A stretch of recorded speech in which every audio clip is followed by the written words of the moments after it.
ఒక అవమానకరమైన పరిస్థితి నీ ముందుకు వచ్చిందంటే అది ఒక గేదె అనుకో. ఒక నింద నీ మీదకి వచ్చింది అంటే అది ఒక ఎద్దు అనుకో. ఒక ఓటమి నీ జీవితంలో అడ్డుగా వచ్చి ఎదురొచ్చిందనుకో, ఒక ఓటమి, నువ్వు ఊహించని ఓటమి నీకు వచ్చిందనుకో, అది ఒక దున్న అనుకో. ఎద్దు, గేదె, దున్న. కొన్ని వేరే వేరే సమస్యలు నీ దగ్గరకు వచ్చి నేను భయపెడుతున్నాయి అనుకో, అవి సర్పాలు అనుకో. ఎన్నైతేనేమి, ఎంతటివైతేనేమి, ఇంజన్ ఎప్పుడు కృంగిపోలేదు, ఇంజన్ ఎప్పుడు వెనక్కిపోలేదు, ఇంజన్ ఎప్పుడు ఆగిపోలేదు.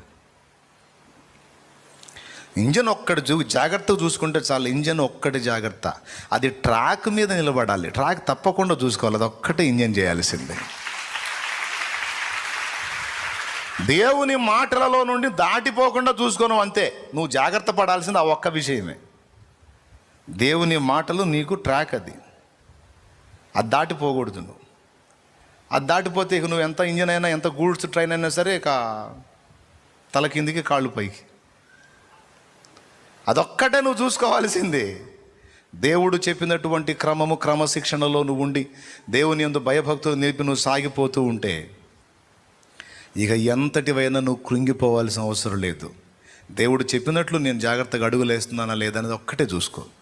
అందరికీ చెప్తున్నా, దేవుడు చెప్పినట్లు నువ్వు అడుగులేస్తే నువ్వు పట్టాల మీద నిలిచున్న రైలుతో సమానం. ఇక పట్టాల మీద బండి ఉన్నంతసేపు ఇక దేన్నైనా లెక్క చేయదు. బైకు లేదు, ఏనుగైనా సరే కొట్టిందంటే ఇంకంతే.